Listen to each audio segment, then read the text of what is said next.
Ang dagat ang bumubuhay sa atin.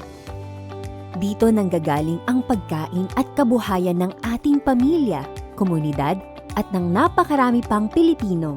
Ngunit dahil sa sobrang panguhuli, nanganganib ang ating yamang dagat. Kapag hindi tayo kumilos, tuluyan tayong mauubusan ng isda at mawalan ng hanap buhay. Hindi pwedeng iilan lang ang kikilos. Kailangan nating lahat mag-ambag-ambag. Ano bang pwede nating gawin bilang responsableng mangingisda? I-record ang isdang huli.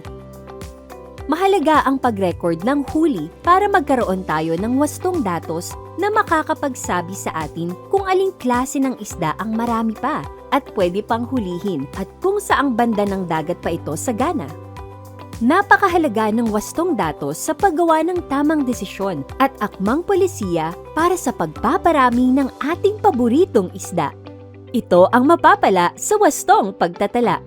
Kaya mag-record ng wastong datos. Ilagda kung ano, ilan, at sukat ng mga huli bago maging huli ang lahat.